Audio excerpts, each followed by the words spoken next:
So in this one, Nativity, 1966, it's an example of carved or subtractive sculpture.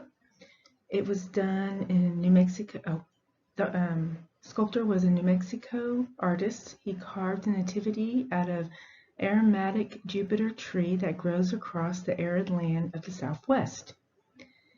It's clearly dependent on the original shape of the Jupiter itself. The lines of the figure are abstract and follow the contour of the wood and the grain.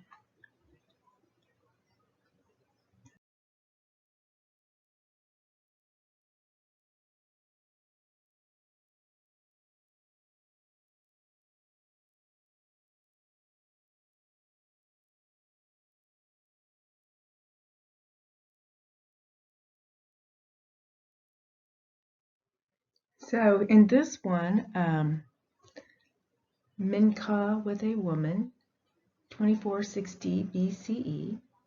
Basically, it's the unification of the material and the spiritual worlds.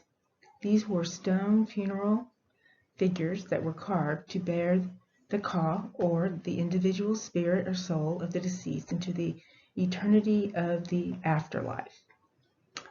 This tied the world of the gods to the work of the humans. Itself was beauty in itself, and most beautiful thing of all, and was perfectly proportioned and usually athletic and male-formed.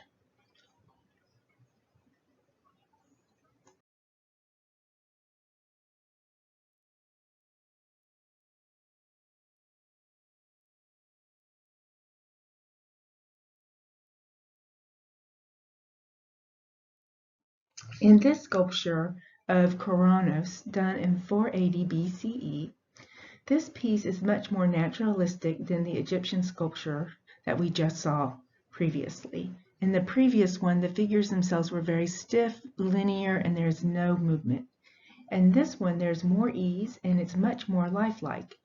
The weight of his body is on his left leg, allowing his right leg to relax. It's animated. It's to portray not just the figure, but also its movement. It is anatomically correct, much more so than the Egyptian one that we just looked at. At that time, anatomic investigations were commonplace.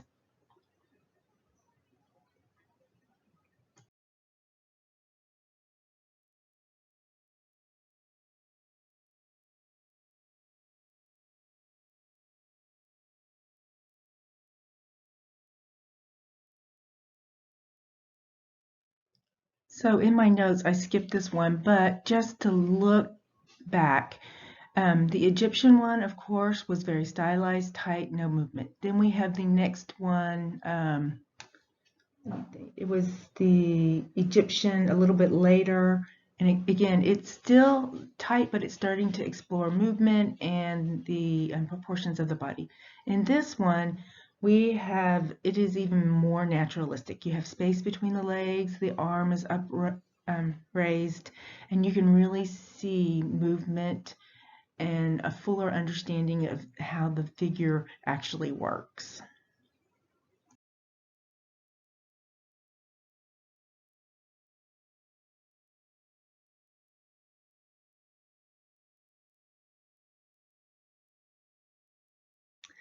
Okay, so this is a lovely piece, and I have actually seen it. It is at the British Museum, I believe.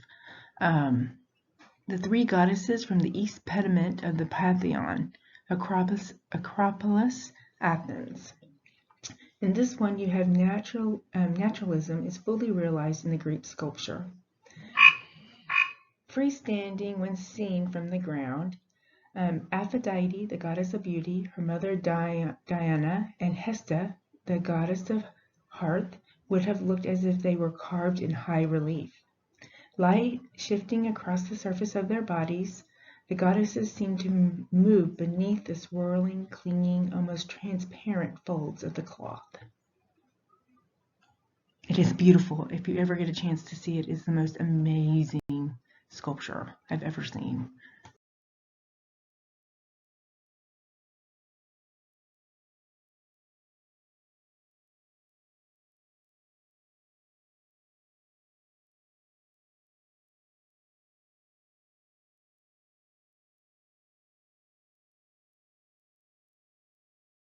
In the next 3 slides, you will see how an artist creates a monumental piece. It's Reference in Progress, 1988. And here they are in preparation of clearing or cutting away the form. And when we cut away, again, that is a subtractive sculptural process.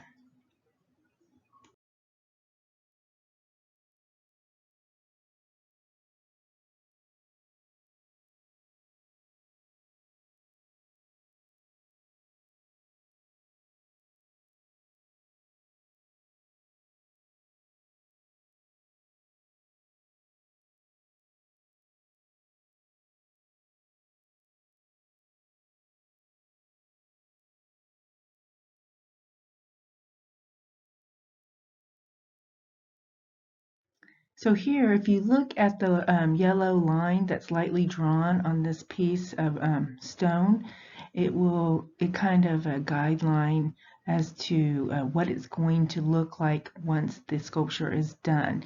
And the next slide will reveal to you exactly what the artist is after. Again, the cutting away is subtractive sculptural form.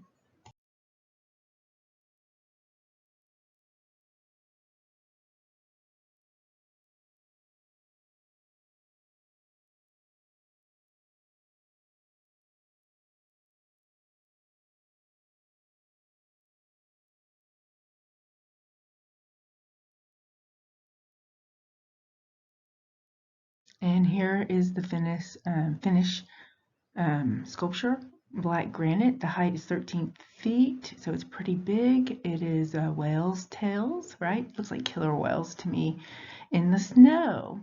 So if you look back at that last image, you can see the lines that kind of suggest how they were going to carve this out and make it look like the whale's tails. It's hard to say.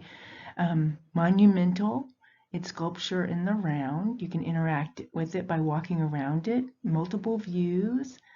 And again, it's subtractive sculpture because the artist took away from the rock.